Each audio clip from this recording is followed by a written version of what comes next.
तकरीबन 40 साल पहले जब उनसे मिलने का मुझे अवसर मिला तो मेरा विवाह अभी उन्हीं दिनों हुआ था।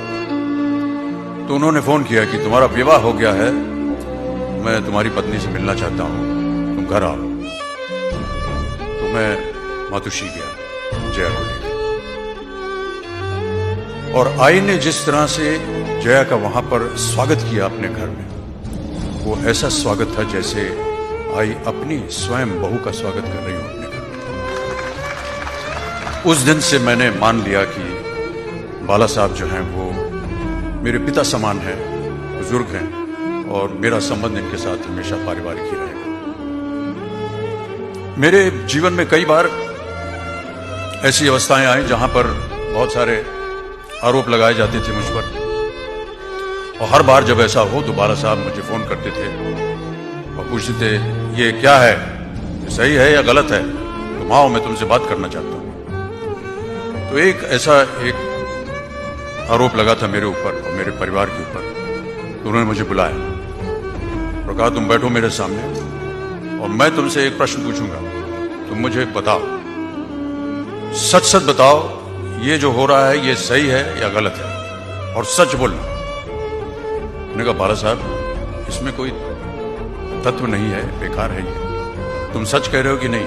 मैंने कहा जी हाँ मैं सच कह रहा हूं। बस अब घबराने की बात नहीं, अभी बाहर तूफान चल रहा है, तुम अभी घर में बैठे रहो, ये तूफान बहुत जल्द खत्म होगा, और जैसे ही ये खत्म होगा तब तुम बाहर निकलो, और जब तुम बाहर निकलोगे मैं तुम्हारे साथ हूं। उतना सहारा उस समय किसी और इंसान ने मुझे नहीं दिया, इसीलिए हमेशा बाला साहब के मन में और मेरे मन में उनके प्रति बहुत ही आदर रहा है। बाला साहब जब अपनी आखिरी सांसें ले रहे थे तो उनके कमरे में जाने का अवसर मुझे उधर जी ने दिया। बाला साहब थे,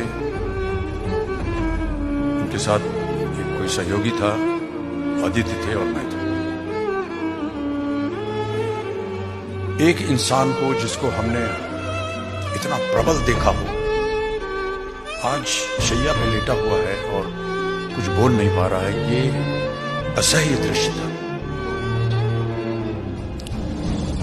और प्रार्थना हम लोग करते जा रहे थे कि कहीं ना कहीं कुछ हो जाए ऐसी, वो जीवित हो जाए हमारे सामने, लेकिन ईश्वर की जैसी कृपा थी, वो क्षण मैं नहीं भूल पाता हूं। और कभी भी इस तरह मैं नहीं चाहता था कि बाला साहब को इस अवस्था में देखो, इतने प्रबल, इतने जोशीले, आज ऐसी शैया पर पड़े हैं और आखिरी सांसें ले रहे हैं। लेकिन एक और आश्चर्य की बात उस दिन मैंने उनके कमरे में देखी। मुझे पता था कि बाला साहब का स्नेह है मेरे प्रति, लेकिन मैंने देखा कि जहां वो लेटे हुए थे, सर के उनके दाहिने तरफ एक तस्वीर थी, और वो तस्वीर मेरी थी। और मैं बहुत ज्यादा कृतज्ञ हूं कि मैंने कभी इसका अनुमान नहीं लगाया था कि बाला साहब कितना स्नेह और प्यार करते हैं मुझे। उस छवि को देख करके मैं बहुत गदगद हुआ, और वो दृश्य हमेशा मेरे सामने रहेगा।